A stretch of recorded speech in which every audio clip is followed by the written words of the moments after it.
तो हम पढ़ रहे हैं इलेक्ट्रोस्टैटिक पोटेंशियल एंड कैपेसिटेंस, स्थिर वैद्युत विभव तथा धारिता का। आज है लेक्चर नंबर 2। कल लेक्चर 1 में हमने देखा था विभवांतर और विभव के बारे में। ठीक है, विभवांतर कहाँ लगेगा? किसी विद्युत क्षेत्र के अंतर्गत किन्हीं दो बिंदुओं के बीच का जब हम विभव का अंतर निकालते हैं उसे कहते हैं विभवांतर। और विभव कब निकलता है? जब एक पॉइंट इन्फिनिटी पे चला जाए तो हम किसी पार्टिकुलर पॉइंट पे, किसी विशेष बिंदु पर हम विभव ज्ञात कर सकते हैं, जबकि दूसरा बिंदु कहाँ हो? अनंत पर।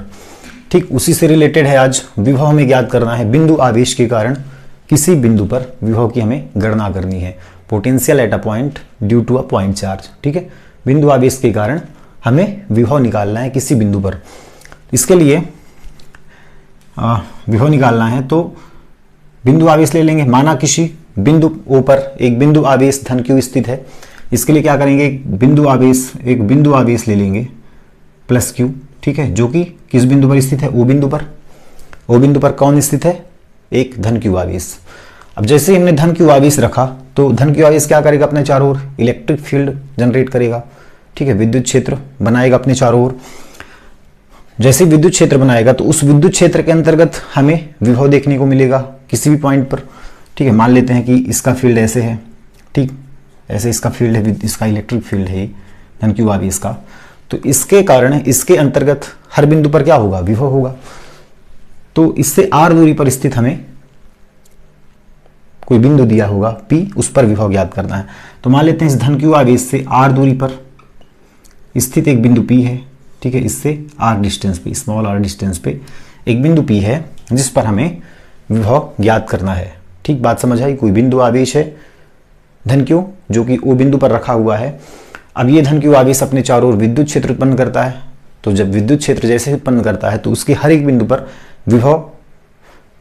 विभव की गणना की जा सकती है। तो मान लेते हैं इससे r दूरी पर कोई बिंदु ले लेते हैं हम, और इस r दूरी पर स्थित बिंदु P पर हमें विभव ज्ञात करना है। ठीक है, इसको समझने के लिए मैंने बना दिया था। ठीक, अब जानते हैं कि विभव का जो मान होता है, ठीक है, किसी बिंदु पर विभव कल हमने देखा था।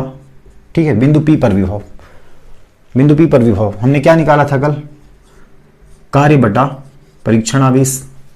कार्य करेंगे, ठीक है, कार्य करेंगे किस पर? उस परीक्षण आवेश पर। उस परीक्षण आवेश को अनंत से लेकर के आएंगे कहां पर? किसी न किसी बिंदु पर अनंत से लाएंगे।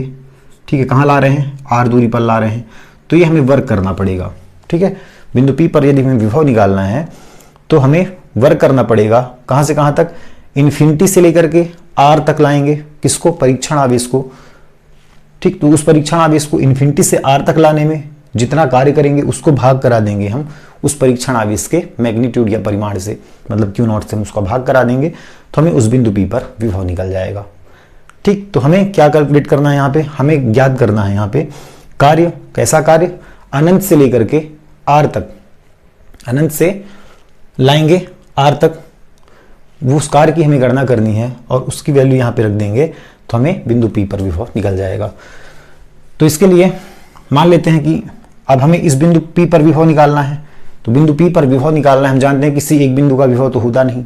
ठीक है, किसी एक बिंदु का विभव होता नहीं, हम हमेशा विभवांतर ही निकाल रहे होते हैं। तो दूसरा बिंदु कहाँ हो जाएगा? अनंत पर। हमें केवल एक बिंदु P पर विभव निकालना है। मीन्स हमारा जो दूसरा बिंदु है वह कहाँ पर है? इन्फिनिटी पर, है ना। तो मान लेते हैं दूसरा बिंदु है हमारा इन्फिनिटी पर। ठीक है, इन्फिनिटी पर है हमारा दूसरा बिंदु B। ठीक है, अब इस बिंदु से क्या करेंगे हम? इस बिंदु से हम इस परीक्षण आवेश को लाएंगे, अनंत से लाएंगे। कहाँ तक लाएंगे? अनंत से लाएंगे। कहाँ तक? अनंत से लाएंगे, इस बिंदु P तक लाएंगे। ठीक है, अनंत से इस बिंदु P तक लाएंगे हम परीक्षण आवेश को। ठीक ना। तो अनंत से यहां तक लाने में हमें जो कार्य करना पड़ेगा उस कार्य की हमें गणना करनी है, उस कार्य का हमें मान निकालना है। तो देखो, अब डायरेक्ट कोई फार्मूला तो है नहीं हमारे पास कि हम इन्फिनिटी से सीधे r तक का डायरेक्ट फार्मूला हम अप्लाई कर सकें कि और बता सकें कि बिंदु P पर विभव कितना है। क्योंकि हमारे पास कोई डायरेक्ट फार्मूला नहीं है। इसके लिए हम क्या करते हैं कि इसको मान लेते हैं कि किसी बिंदु A पर परीक्षण आवेश Q0 रखा हुआ है। ठीक, अब इसको ला रहे हैं Q0 को किधर ला रहे हैं?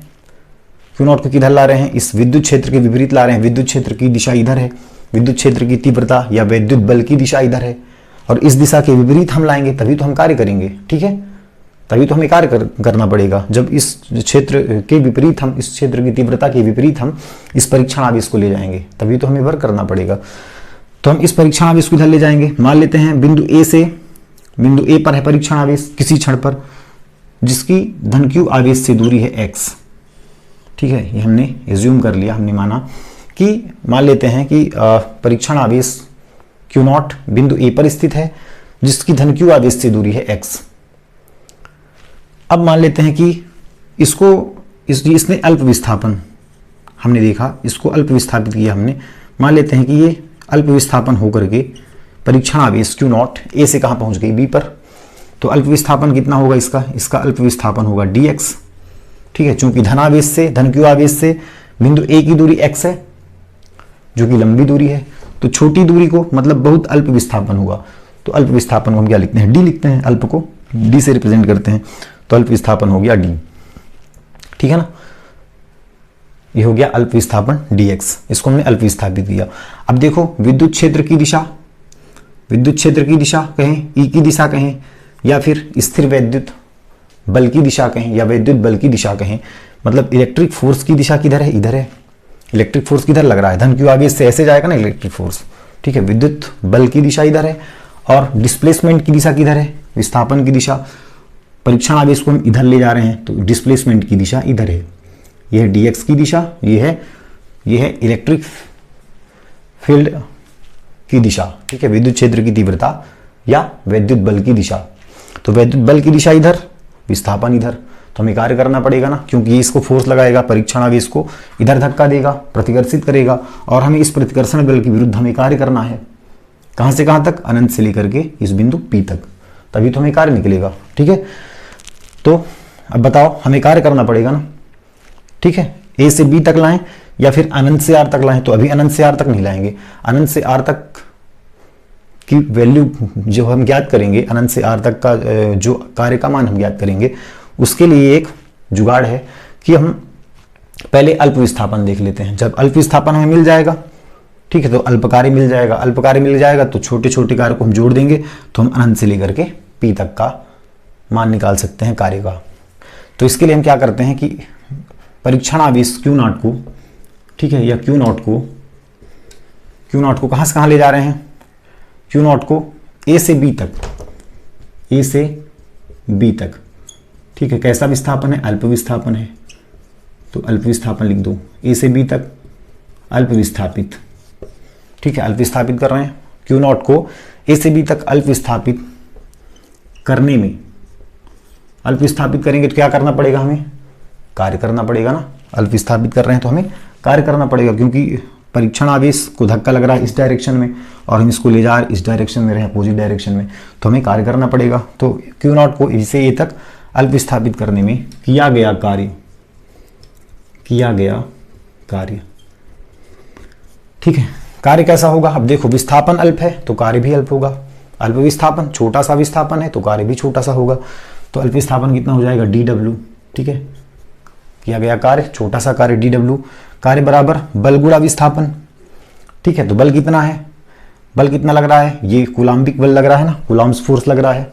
कूलाम का नियम क्या कहता है, किन्हीं दो बिंदु आवेशों के मध्य लगने वाले आकर्षण या प्रतिकर्षण बल का मान उन दोनों आवेशों के परिमाणों के गुणनफल के अनुक्रमानुपाती, तो परिमाण क्या क्या है, Q और Q0, तो परिमाणों के गुणनफल के अनुक्रमानुपाती मीन्स जो बल लगेगा, ठीक, कूलाम के नियम से जो बल लगेगा, बल कैसा लगेगा, बल इलेक्ट्रिक फोर्स है ना, कूलाम्बिक बल कह सकते हैं इसको, तो बल कितना लगेगा, दोनों आवेशों के परिमाणों के गुणनफल के अनुक्रमानुपाती Q0 डिवाइड बाई बीच की दूरी के वर्ग के व्युत्क्रमानुपाती, बीच की दूरी क्या है, Q और Q0 के बीच की दूरी है x, तो x के वर्ग के व्युत्क्रमानुपाती, अब बराबर का साइन है तो एक नियतांक आएगा k, मतलब k Q0 divide by x square, ठीक है, इसको अपन क्या कह सकते हैं, ये k यहाँ पे नियतांक है जिसका मान होता है 1/4 पाई एप्सिलॉन नॉट। तो ये क्या है, ये क्या है, बल लग रहा है किस पर, Fe क्या है, लगने वाला बल किस पर, Q0 पर, ठीक है, Q0 पर बल लग रहा है ना, Fe क्या है, Q0 पर लगने वाला बल, किसके कारण, प्लस Q आवेश के कारण, तो इसको लिख सकते हो प्लस Q आवेश के कारण, प्लस Q आवेश के कारण परीक्षण आवेश या Q0 पर लगने वाला बल है ये, ठीक है, लगने वाला बल है ये। तो कार्य क्या होगा, बल गुणा विस्थापन। बल कितना है, एफ ई, ठीक है, बल कितना है, एफ ई लिखो या एफ लिखो या ए लिखो, ठीक है, कुछ भी लिख सकते हो, या तो एफ लिख सकते हो बल को, या एफ ई भी ले सकते हो, इलेक्ट्रिक फोर्स, ठीक है, विद्युत बल लग रहा है, या फिर विद्युत क्षेत्र की तीव्रता भी कह सकते हैं इसे, है ना। तो ये तीनों चीज़ें एक ही हैं, या तो एफ लिखो, एफ ई लिखो, ई लिखो, कोई दिक्कत नहीं। तो किया गया कार्य क्या होगा, अल्प कार्य होगा। कार्य बराबर बल गुणा विस्थापन। बल कितना है, एफ ई, गुणा विस्थापन कितना है, गुणा मीन्स डॉट प्रोडक्ट आ जाएगा सीधे से, है ना। विस्थापन कितना है, डी एक्स, विस्थापन कितना है, डी एक्स, विस्थापन इधर है ना, ठीक है, बल इधर, विस्थापन इधर, बल इधर लग रहा है, हम इसको विस्थापित इधर कर रहे हैं, तो बल गुणा विस्थापन कितना है, डी एक्स, ठीक है, बल गुणा विस्थापन। अब देखो इसको मैं अगर मैथमेटिकल बात करूं, है ना, तो बल कैसी राशि है, सदिश राशि है, तो इसके ऊपर वेक्टर लग जाएगा। विस्थापन कैसी राशि है, सदिश राशि, तो इसके ऊपर भी वेक्टर लग जाएगा, है ना। अब हमें पता है कि जब दो सदिशों का अदिश गुणनफल होता है, डॉट प्रोडक्ट है, डॉट गुणा, है ना, बल कार्य बराबर बल गुणा विस्थापन, कार्य एक अदिश राशि है, ठीक है, तो इसका प्रोडक्ट कैसा होगा, इसका गुणनफल भी अदिशी होगा ना, कार्य एक अदिश राशि है तो गुणनफल भी अदिशी होगा। तो जब हमें पता है कि जैसे ही डॉट प्रोडक्ट होता है तो डॉट प्रोडक्ट हटाते हैं तो क्या मिलता है हमें, कॉस थीटा, ठीक है, तो यहाँ पे आ जाएगा F E D X cos theta, ठीक। इसको इसके दो टाइप में बताऊंगा, पहला तो आप ये सीख लो, F E D X cos theta.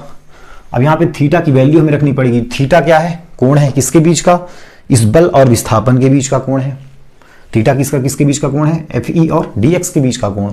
तो एफ ई की दिशा किधर, एफ ई लग रहा इधर, डी एक्स किधर, डी एक्स लग रहा इधर, ठीक। कहने का मतलब एक लाइन पे ड्रॉ करना चाहें तो ये एफ ई है और ये डी एक्स है, ऐसा ही ना, एफ ई इधर, डी एक्स इधर, लगे एक ही लाइन में रहा है ना, क्यू नॉट पर ही लग रहा है, एफ ई भी लग रहा है क्यू नॉट पर, ठीक है। इलेक्ट्रिक फोर्स जो है, विद्युत बल जो है, वह भी क्यू नॉट पर लग रहा है, और विस्थापन भी क्यू नॉट उसी दिशा में हो रहा है जिस दिशा में बल लग रहा है, मीन्स इसके डायरेक्शन अलग है, लग एक ही लाइन पे रहा है। तो इसकी दिशा इधर, इसका मुंह इधर, इसका मुंह इधर, तो इन दोनों के बीच बनने वाला जो एंगल होगा वह कितना होगा, 180 का होगा ना। एफ ई और डी एक्स के बीच बनने वाला कोण कितना होगा, 180 का।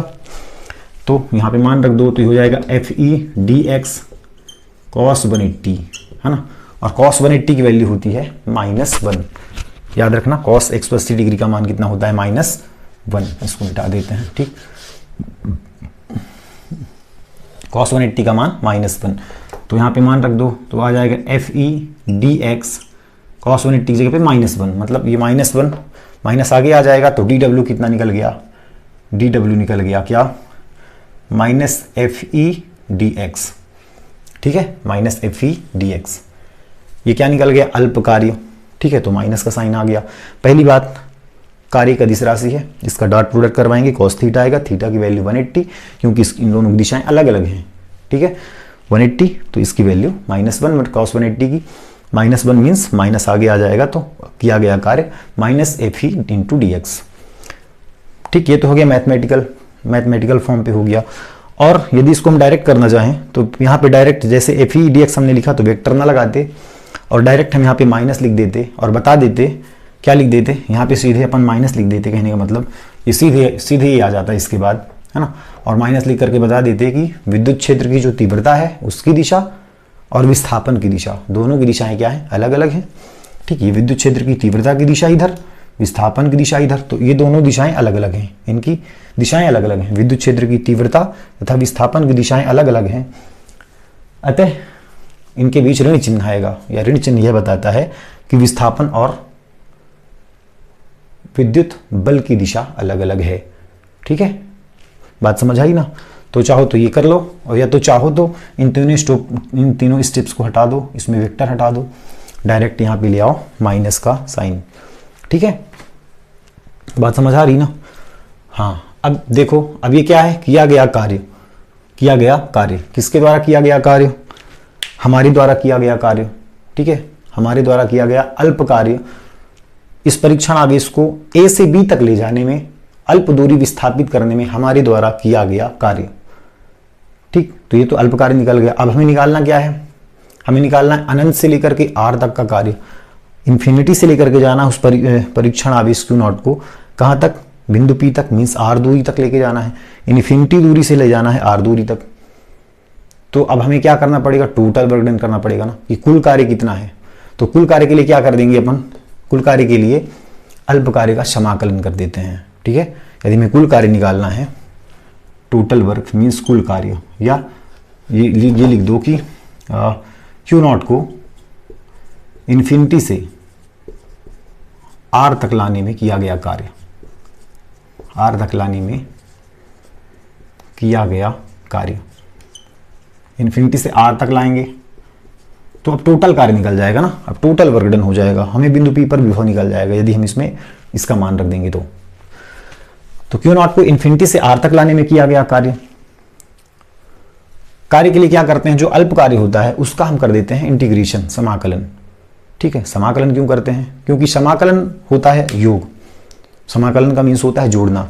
अब देखो ये छोटा सा विस्थापन हुआ ना, ऐसे इन्फिनिटी से लेकर के आर तक आने में हमने एक छोटा सा विस्थापन देख लिया कि इस छोटे से विस्थापन में हमको इतना कार्य करना पड़ रहा है, ठीक।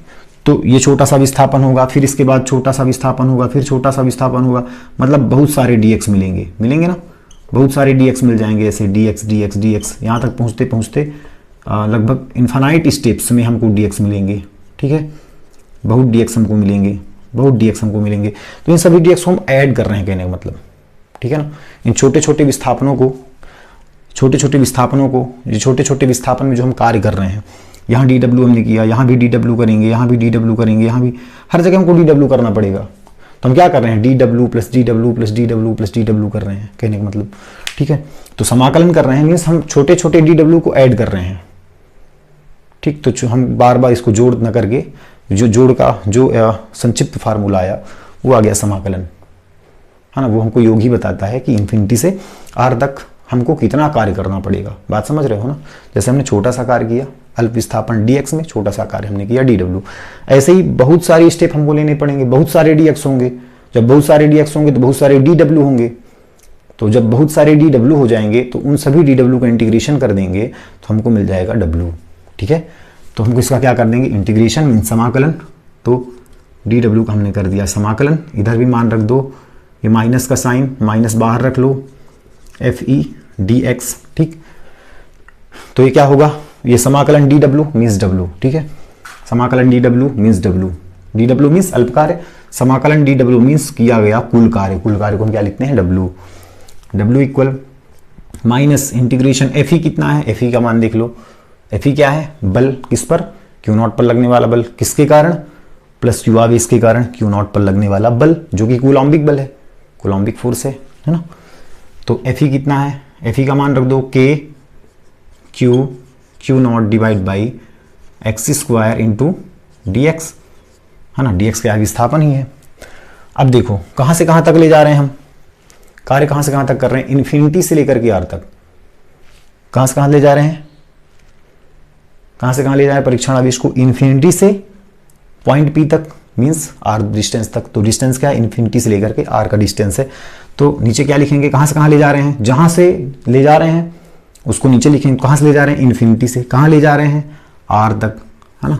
तो नीचे से ले जा रहे हैं ऊपर, कहने का मतलब इन्फिनिटी से ले जा रहे हैं r तक, है ना। तो जहाँ से जाना है, जहाँ से जाना है वो इन्फिनिटी मतलब प्रारंभिक बिंदु नीचे, और जहाँ पहुँचना है वो ऊपर होगा।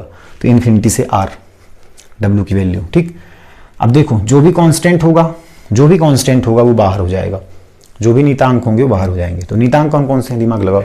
पहला तो k जो कि नीतांक ही है ना, जिसकी वैल्यू 1/4 पाई एप्सिलॉन नॉट, तो ये तो नीतांक ही है, पहला कंडीशन। तो ये बाहर हो गया, किससे बाहर हो जाएगा, इस इंटीग्रेशन साइन से बाहर हो जाएगा, इसका समाकलन नहीं होना। जो नीतांक है मतलब नियत अंक है, उसका मान तो बदलना नहीं, जब उसका मान नहीं बदलेगा तो वो कांस्टेंट है तो वो बाहर हो जाएगा, उसका इंटीग्रेशन करने का कोई मतलब नहीं, ठीक। क्यू क्या है, क्यू देखो धन क्यू आवेश, धन क्यू मीन्स प्लस क्यू, तो क्यू क्या है, क्यू भी कांस्टेंट है ना, हमने क्यू को रख दिया, उसका जितना इलेक्ट्रिक फील्ड बनना होगा, ठीक है, जितना कूलाम आवेश उसमें होगा, ये सब फिक्स है उसका। क्यू नॉट भी क्या है, क्यू नॉट भी कांस्टेंट है, क्योंकि परीक्षण आवेश है जो कि बहुत छोटा होता है, वेरी स्मॉल होता है, हमेशा धन आवेशित होता है है ना, इसका मैग्नीट्यूड लगभग 0 होता है, परिमाण लगभग इसका 0 होता है, इसके बारे में हमने सुना है। तो क्यू नॉट भी क्या है, क्यू नॉट भी कांस्टेंट है, नियतांक है। तो ये सारी चीजें बाहर हो जाएंगी। अब बचा क्या नीचे, एक्स स्क्वायर। तो क्या सोचो, क्या एक्स कांस्टेंट है कि नहीं, एक्स कांस्टेंट है कि नहीं, एक्स नियतांक है कि नहीं? तो एक्स नियतांक नहीं है। क्यों नहीं है? एक्स मीन्स क्या है, डिस्टेंस। किससे?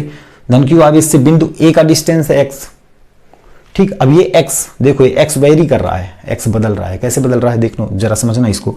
एक्स ऐसे बदल रहा है कि पहले ए बिंदु पर है तो एक्स है, ठीक है, इन्फिनिटी पर है तो इन्फिनिटी है, पी पर आ जाएगा तो आर हो जाएगा। इससे थोड़ी अधिक बढ़ाएंगे, परीक्षणावेश अगर यहां पर रहा होगा तो ये एक्स से बड़ी वैल्यू मिलेगी हमको, डिस्टेंस जो है एक्स से बड़ा होगा। यदि ये परीक्षणावेश यहां आ जाएगा तो ये जो दूरी है एक्स घट जाएगी। तो एक्स वेरी कर रहा है, ठीक है ना, एक्स बदल रहा है। एक्स बदल रहा है किसके साथ? इस परीक्षण आवेश की स्थिति के साथ। परीक्षण आवेश जहां पर है, ठीक है, वहां पर धन क्यू आवेश से दूरी पहले इन्फिनिटी है, फिर धीरे धीरे कम होती है, फिर एक्स होती है, फिर उसकी वैल्यू धीरे से आर हो जाती है। तो एक्स वेरी कर रहा है, ठीक है। तो एक्स परिवर्ती है, ये कांस्टेंट नहीं, इसका समाकलन होगा। तो समाकलन का साइन लगा देंगे, इन्फिनिटी से आर 1/x² dx, ठीक है। अब एक्स स्क्वायर है ये, तो इसको ऊपर लाएंगे, 1/x² है, इसको ऊपर लाएंगे तो ऊपर लाके क्या होगा इसका, क्यू नॉट इंटीग्रेशन x की पावर -2 dx, x की पावर -2 इंटू dx नहीं पढ़ना है इसको, ठीक है ना, x की पावर -2 dx। तो x की पावर -2, अब ये इंटीग्रेशन है, समाकलन है। तो सबसे पहले क्या करेंगे, समाकलन। तो समाकलन का फार्मूला है अपने पास कि x की पावर n का जो समाकलन होता है ना, x की पावर n का समाकलन होता है x की power n+1 divide by n+1।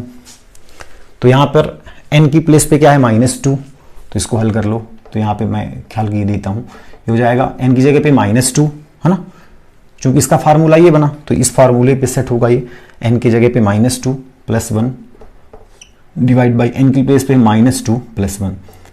तो क्या आ गया, x की पावर -2 + 1 मीन्स -1 डिवाइड बाई -2 + 1 -1। इस माइनस को मैं बाहर लिख सकता हूँ, -x इनवर्स। इस माइनस को मैंने बाहर कर लिया और ये बचा x की घात -1, और x की घात -1 को मैं क्या लिख सकता हूँ, 1/x लिख सकता हूँ ना, x की घात -1 को 1/x। तो यहाँ पे डायरेक्ट मान रख दो इसका, ठीक है, इसको ऐसे देख लेना थोड़ी, हाँ। तो यहाँ पे मान रख दो क्यू नॉट। अब जैसे इंटीग्रेशन होगा तो देखो, जैसे इंटीग्रेशन हुआ तो इसका साइन, इंटीग्रेशन का साइन खत्म, समाकलन का साइन खत्म।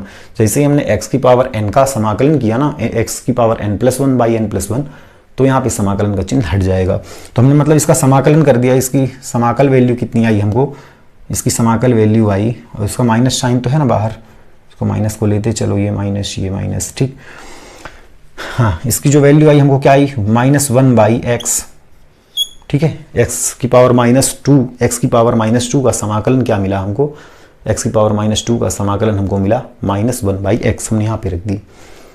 अब जो ये लिमिट है, अभी तुमने समाकलन किया तो पहले समाकलन करते हैं, फिर रखते हैं बाद में लिमिट। तो लिमिट किधर आ जाएगी, अब बैकवर्ड आ जाएगी, इधर साइड आ जाएगी, इन्फिनिटी टू r, ठीक है। लिमिट किधर आ जाएगी, इधर साइड आ जाएगी, इन्फिनिटी से कहाँ तक जा रहे हैं लिखेंगे वैसे ही, इन्फिनिटी से r, लेकिन अब ब्रैकेट में पीछे वाले ब्रैकेट की ओर आ जाएगी, जिधर ब्रैकेट क्लोज हो रहा है उधर आ जाएगी लिमिट। अब ये माइनस साइन को इधर ले आओ, तो ये देखो, ये माइनस सब मल्टीप्लाइड में है ना, सब मल्टीप्लाइड में है, जितने टर्म है सब गुणे में है, तो इस माइनस साइन का भी गुणा हो जाएगा। तो ये माइनस का साइन, ये माइनस का साइन, माइनस माइनस हो जाएगा प्लस, है ना। तो ये माइनस बना लिया क्या, प्लस। जब प्लस बन गया तो अब माइनस लिखने की जरूरत नहीं, प्लस भी लिखने की जरूरत नहीं, माइनस हो गया प्लस, ये हो गया क्यू नॉट, ठीक। यहाँ पे बचा केवल 1/x, लिमिट हमने क्या रखी, इन्फिनिटी टू r, ठीक है। अब देखो, तो इसको थोड़ा और बैक से लिख लूँ मैं, तो क्यू नॉट, अब लिमिट रखेंगे किसकी जगह पे, x की जगह पे, क्योंकि वेरी कौन कर रहा है, x, ठीक है, वेरी कौन कर रहा है, बदल कौन रहा है, x बदल रहा है ना। तो x के प्लेस पे क्या रखेंगे, पहले अपर लिमिट, तो अपर लिमिट क्या है, r, तो 1/, अपर लिमिट x की जगह पे मैंने क्या रख दिया, r, minus lower limit, upper limit minus lower limit, है ना, ये होता है। तो अपर लिमिट मतलब r minus lower limit means -1 by lower limit क्या है, x की प्लेस पे इन्फिनिटी, ये हमने क्या रख दी, इसकी वैल्यू हमने पुट कर दी, ठीक है। तो देखो 1 बाई इन्फिनिटी की वैल्यू होती है 0, 1 बाई इन्फिनिटी की वैल्यू होती है 0, तो इसको मैं मिटा सकता हूँ क्या, ठीक है, इसका आप स्क्रीनशॉट ले लीजिए, इसको मैं मिटा दे रहा हूँ, है ना। तो ठीक,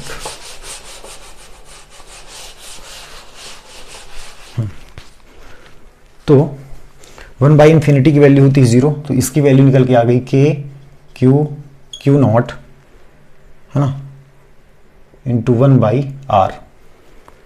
बाई आर माइनस ये हो गया 0, 1 बाई इन्फिनिटी की वैल्यू 0, ठीक है, 1 बाई इन्फिनिटी इक्वल टू 0, तो ये वैल्यू टर्म हो गया 0, मतलब ये बस बचा 1 by r minus 0 means 1 by r, 1 by r minus 0 means 1 by r. हाँ, इसके पहले हमने क्या लिखा, जो विभव है बिंदु P पर वह क्या है, कार्य है। कैसा कार्य है, इन्फिनिटी से कहाँ लाए हैं, आर तक, इसमें भाग करा देंगे इसका परीक्षण आवेश का, ये फार्मूला में लिखा था ना, बिंदु P पर विभव क्या है, कार्य बटे परीक्षण आवेश, उस जिसको हम ला रहे हैं, जितना कार्य कर रहे हैं उस परीक्षण आवेश को अनंत से P तक लाने में या R दूरी तक लाने में जितना कार्य कर रहे हैं उसमें से भाग दे देंगे इसको, उसी परीक्षण आवेश के परिमाण को, तो हमको क्या निकल जाता है बिंदु P पर विभव। तो यहाँ पे मान रख दो, तो यह हमको क्या निकल गया, कार्य निकल गया W, ठीक है, ये हमको W निकल गया ना कार्य। ये कैसा कार्य है, इसको लिख भी सकते हो, ये कार्य कैसा है, इन्फिनिटी से R वाला कार्य है ना, ये कार्य कैसा है, इन्फिनिटी से R वाला कार्य है, ठीक, चाहो तो लिख सकते हो, नहीं कोई जरूरी नहीं। तो अब मान रख दो, तो बिंदु P पर विभव कितना हो जाएगा, VP मीन्स बिंदु P पर विभव, तो इसका मान रख दो W इन्फिनिटी टू R कितना मान है, q naught by r divide by q naught, तो VP कितना हो गया, इसको ऊपर ले आओ, तो क्यू नॉट बाई आर, ये मेन डिवाइड ये है, तो इसको जब इनटू में बदलेंगे तो ये क्यू नॉट बाई 1 है, तो क्या हो जाएगा 1 बाई क्यू नॉट। बात समझ आई ना, ये मेन डिवाइड कौन सा है, ये वाला मेन डिवाइड ये है ना, W की वैल्यू के नीचे, तो W की वैल्यू ये यहाँ तक है, R तक, इसके बाद मेन डिवाइड ये है, ये परिमेय संख्या है, इसको भी परिमेय बनाना है, तो मेन जो डिवाइड उसको मल्टीप्लाई में बदलेंगे, तो ये क्यू नॉट है, तो इधर हो जाएगा 1 बाई क्यू नॉट, ठीक है। तो क्यू नॉट से क्यू नॉट कैंसिल, VP की वैल्यू क्या निकली, KQ बाई आर, है ना, विभव का मात्रक वोल्ट, या फिर मान रख दो K का, तो VP इक्वल क्या हो जाएगा, K का मान 1 बाई 4 पाई एप्सिलॉन नॉट, यदि परावैद्युतांक माध्यम दे रहे हो तो K लिख दो, या फिर 1 बाई 4 पाई एप्सिलॉन नॉट भी लिख दो, वायु निर्वात के लिए 1/4 पाई एप्सिलॉन नॉट, और K परावैद्युतांक वाले माध्यम के लिए K का मान 1 by 4 pi epsilon naught K into Q by r volt, ठीक है, विभव का मात्रक क्या होता है, वोल्ट। ये हो गया किसी बिंदु P पर विभव, ठीक है। तो ये हमको विभव निकलता है, मीन्स हमें यदि विभव निकालना है किसी बिंदु P पर, तो जो दूसरा बिंदु जो कि इन्फिनिटी पे है, तो इन्फिनिटी से बिंदु P तक मतलब R डिस्टेंस तक लाने में जितना हमको कार्य करना पड़ेगा, पहले उस कार्य को कैलकुलेट कर लेंगे, ठीक है। कार्य को कैसे कैलकुलेट करेंगे, क्योंकि डायरेक्ट हमारे पास फार्मूला नहीं इन्फिनिटी से R पर जंप करने का, तो इसके लिए हम स्टेप बाय स्टेप काम करते हैं कि इस क्यू नॉट को हम छोटा सा विस्थापन देते हैं dx, जब dx विस्थापन देते हैं तो छोटा सा कार्य निकलता है dw। ऐसे हम देखते हैं कि बहुत सारे dx हैं, बहुत सारे dw हैं, है ना, बहुत सारे dw हो जाएंगे, बहुत सारे छोटे छोटे कार्य हो जाएंगे, तो छोटे छोटे कार्य मिलकर के क्या बना लेंगे, एक पूरा कार्य मीन्स इन्फिनिटी से R तक का कार्य, ठीक है। तो ये कब मिलेगा, जब हम इसका इंटीग्रेशन करेंगे, समाकलन करेंगे, ठीक है। तो छोटा सा कार्य निकाल लेते हैं जो कि बल गुणा विस्थापन है, फिर बड़ा सा कार्य हमको इंटीग्रेशन करने पे मिल जाता है, और जब हमको कार्य की वैल्यू मिल जाती है इन्फिनिटी से R की, तो हम विभव वाली फार्मूले पे इसका मान रख देते हैं और उसको क्यू नॉट से भाग दे देते हैं, तो हमको मिल जाता है विभव का मात्रक, ठीक है, 1/4 पाई एप्सिलॉन, सॉरी विभव का मान 1/4 पाई एप्सिलॉन नॉट के Q बाई R वोल्ट, ठीक, थैंक यू। तो आज की क्लास में हमने देखा कि किसी बिंदु आवेश के कारण किसी बिंदु पर विभव का मान कितना होता है, ठीक, थैंक यू। ये था lecture number 2 electrostatic potential and capacitance का। Thank you, thanks a lot.